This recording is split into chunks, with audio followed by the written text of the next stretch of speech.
इस समय देश में धान की फसल की रुपाई हो चुकी है और हमारे किसान भाइयों के दिमाग में एक ही बात चल रही है कि धान की फसल को अब कैसे किस समय खाद दें, यूरिया दें। नमस्कार, मैं शुभम सिंह आप सभी का स्वागत करता हूं किसान भारती टीवी में। आज के इस कार्यक्रम में हम आपको बताएंगे किस तरीके से आप क्रमबद्ध तरीके से, साइंटिफिक तरीके से, वैज्ञानिक तरीके से अपने खेत में लगी धान को आप किस तरीके से खाद या फिर यूरिया दे सकते हैं।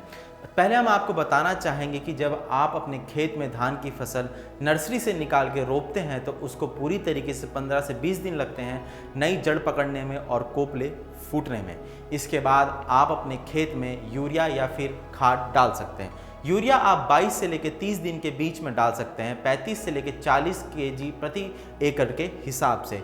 इसी के साथ साथ आप 3 केजी सल्फर भी डाल सकते हैं। आप 3 केजी सल्फर डाल सकते हैं, उसको आप बायोवीटा के साथ मिलाकर या फिर आप सागरिका Z++ के साथ भी मिला के डाल सकते हैं। इसकी मात्रा 10 केजी प्रति एकड़ के मुताबिक होनी चाहिए।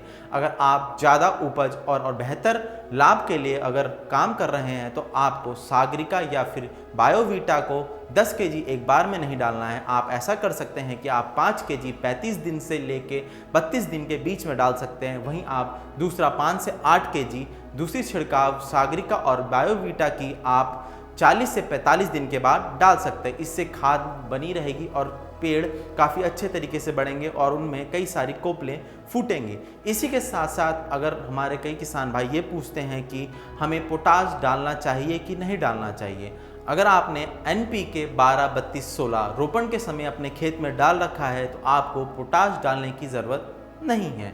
पर अगर आपने NPK नहीं डाला है, आपने खाली DAP डाल रखा है तो आपको उसके साथ 10 केजी प्रति एकड़ पोटाश डालने की ज़रूरत पड़ेगी। इसी के साथ साथ हम आपको ये बताना चाहेंगे कि आप अपने खेत में ध्यान रखें कि आपके खेत को जड़ गलन की समस्या का पालन ना करना पड़े। अगर आपके खेत में जड़ गलन की समस्या हो रही है तो आपको जिंक 5 केजी प्रति एकड़ के हिसाब से छिड़काव करने की आवश्यकता पड़ेगी।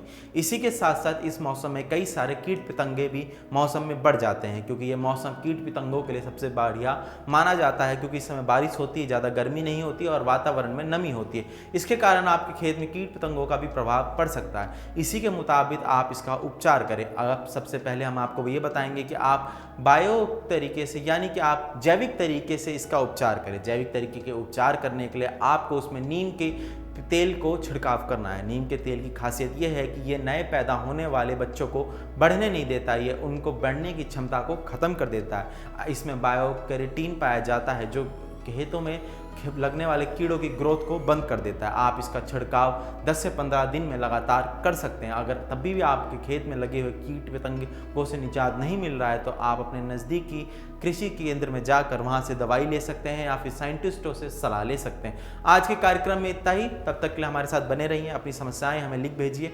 मैं शुभम सिंह आपसे यहीं पर इजाज़त चाहूँगा। इजाज़त लेने से पहले आपको ये बताना चाहूँगा कि इस समय भी देश में कोरोना वायरस है मौजूद और ये रहेगा।